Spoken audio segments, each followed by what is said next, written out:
So the most recent study was the different arks that the Bible talks about is the Ark of God, the Ark of the Covenant, and the Ark of the Testimony.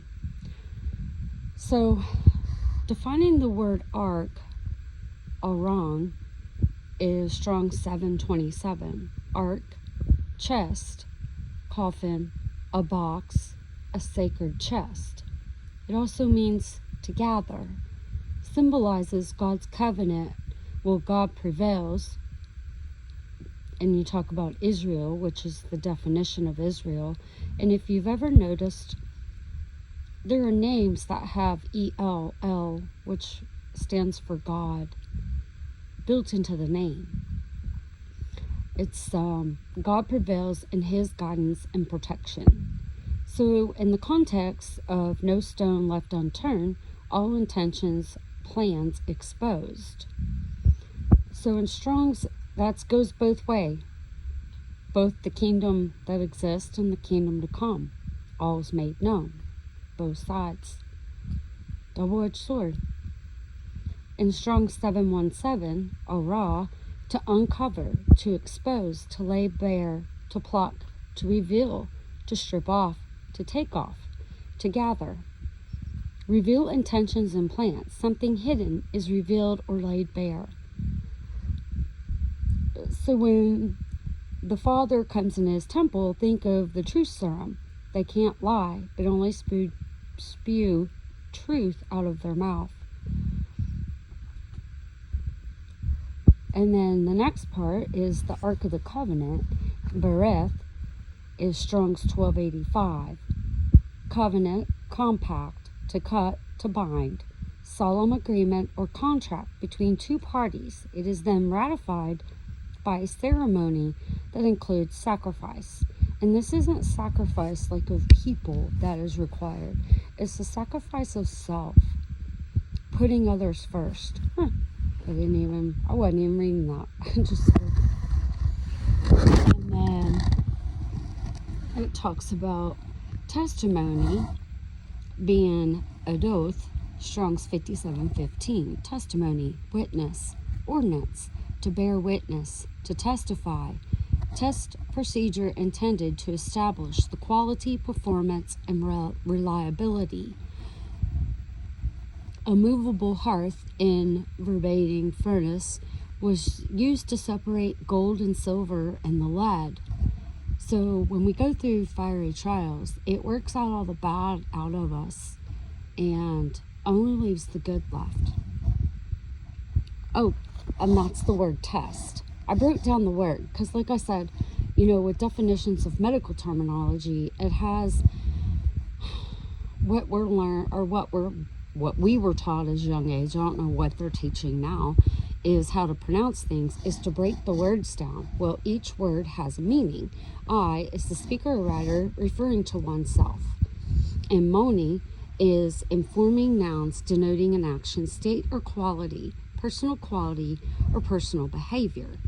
So if you put testimony together and you're breaking down the words, this is what you come to. So the Ark of the Testimony has the tablets of the law, the broken ones, in Deuteronomy 10:2. It symbolizes God's presence with his people in the covenant and removing the stony heart, giving them a heart of flesh in Ezekiel 36:26. And I've got something else I have on that. But the broken, it's the stony hearts that are broken by divine mercy and grace to give them a heart of flesh. God's sovereign.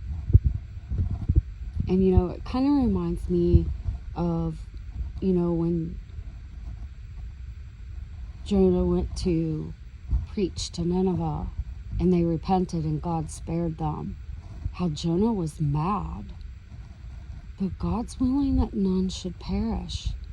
You shouldn't be mad. You should be rejoicing that a son of perdition returns.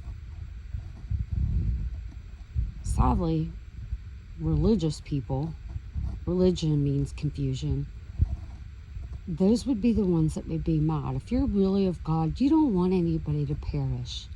Even if they didn't have to do anything, we do this to save others. We don't do it for ourselves. just like Moses and just like Esther. They went before the king, and we go before the throne of God, begging for that divine mercy and grace to be bestowed upon all, to rain down his righteousness. It's nothing we can do. It's by faith. And others can receive that blessing too, just as in their days. So how good God is, even when we don't deserve his mercy and grace. Looking back, you can see that you made it through things that should have destroyed you. Sometimes you don't see it until you see it. And in the shortest Bible verse, and this is where I get the divine mercy and grace, the shortest Bible verse is Jesus wept. And it's not because, and this is when Lazarus died and been gone for 4 days, and then they've seen all of his miracles and they still didn't believe what he could do. But he cried, but not because Lazarus was dead, because that's what they thought. He cried because all this time with them, seeing his miracles, yet they still didn't believe he could do it, because too much time had passed. That's what we're getting ready to experience. And the weeping was for their lack of faith. Their measure was small of faith.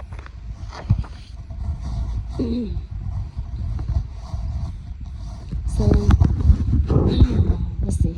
The Ark of God in Strong's 430 Elohim, that's the word for God, divine beings, judges, magistrates, superlative, one true God. It also means God and power. See the kingdom come in power, Mark 9:1. And Strong's 433 as our witness, Eloah, is God, mighty one true God. And the book of Job speaks of majesty and sovereignty of God in Job 40:10-12.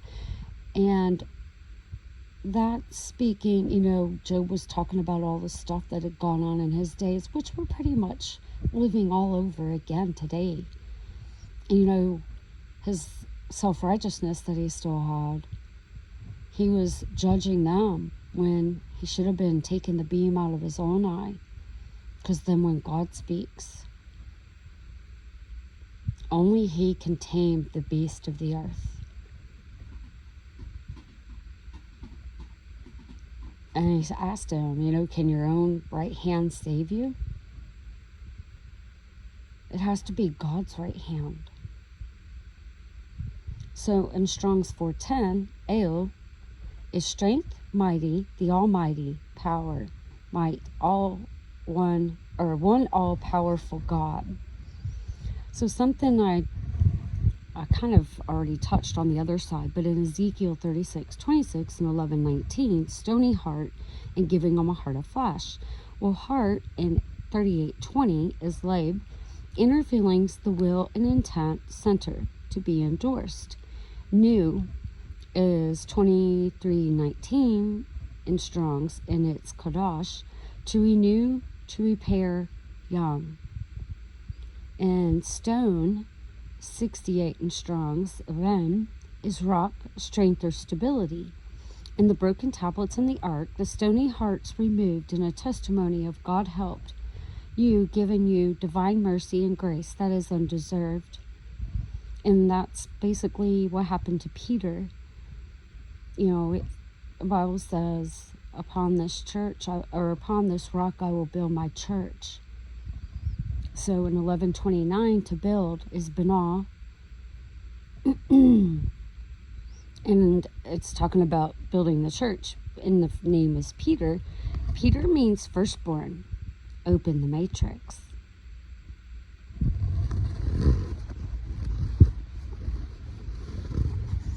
So something else I found with the Ark of God, and that's the Ark, and it's the chest. God's covenant prevails, guidance and protection, and then the Strongs of revealing. I think that's probably pretty much the same thing I had. Well, something I noticed when you're talking about an ark, it reminds me of an arch. And there's several. There's a structure of an archway and a biblical feature or figure, like an archangel, Ark of the Covenant, Ark of the Testimony, Ark of God. But if you think about it, it's a curved structure with pillars for an entry or passage.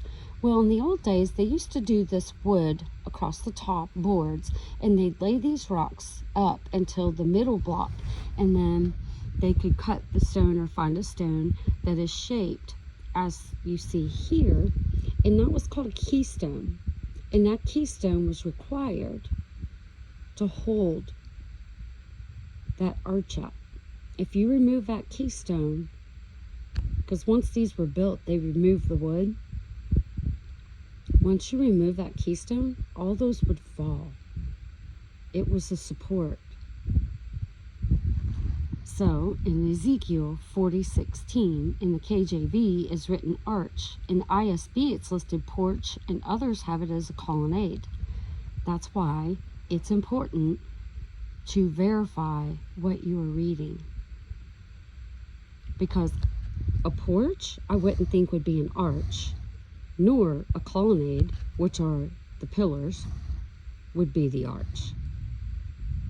So you don't really get all the truth. It's taken away. Keeps you in the darkness. So a segment or part of the circle, concave or hollow, structure of stone and brick supported by its own curve. It's a vault, which is a boarded arch. The vault to heaven. Triumphal arches are magnificent structure at the entrance of cities, erect to adorn a triumph and perpetuate the memory of the event. So archangels, because there's arch in that, in 1 Thessalonians 4:16, and then in Jude 9, it talks about the chief, leader, ruler, chief angel, principal, ruler, anointed principality. And then on the Ark of the Covenant is the sacred chest. It's written about in 1 Samuel 5, 2 Samuel 6, 1 Chronicles 22. I believe 1 Chronicles, Ark of the Covenant, they're the same. But if you think about it, an arch, 746 in Strong's, arche, beginning, origin, ruler, authority, principality, kingly rule, magistral, to begin to rule, beginning and first, just like Genesis 1:1. The initial starting point, what comes first and chief and foremost, priority, because head of the rest. A beginning, a thing spoken in Hebrews 3:14. Well, in Strong's 754, Okamai, to begin, to commence, in order of time, to begin, to rule.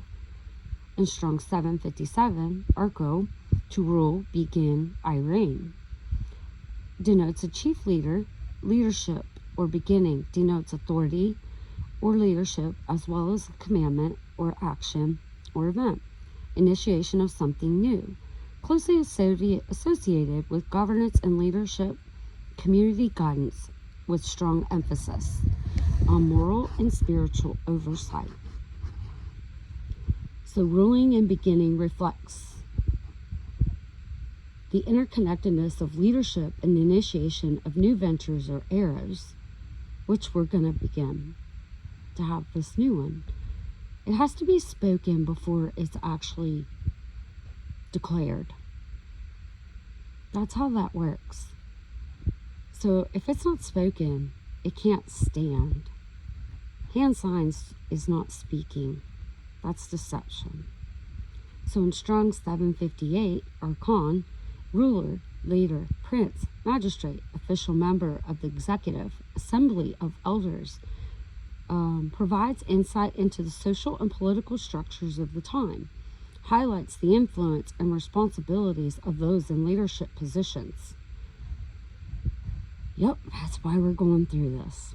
Strong 744, Archaeos, original, beginning, ancient, begin or origin, ancient, former, everlasting, contrast, old and new with new, and in the context of the old covenant used in the new covenant, or us in the new covenant. So, hi Shadow. In the days of old, they had, the old covenant, and that was because of disobedience. I wrote down that one. And that disobedience required a law set in stone because they had stony hearts. So he had to give them stone with the rules written, the law of old. Well, the new covenant of love, going back to our first love, is where we are heading.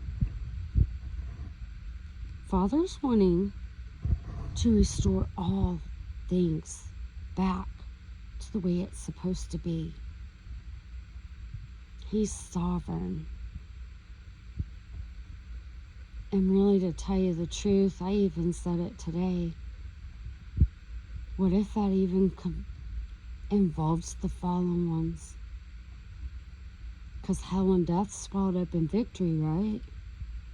So wouldn't they have restoration for being good stewards over the Father's creation? Something to think about. If you've ever been in the presence of God or had a near-death experience, you would know how pure that love is and how it embraces you, and it's just everywhere. And it gives you that peace that just passes all understanding. Why would a loving God not want complete restoration? Why would he only want part of it?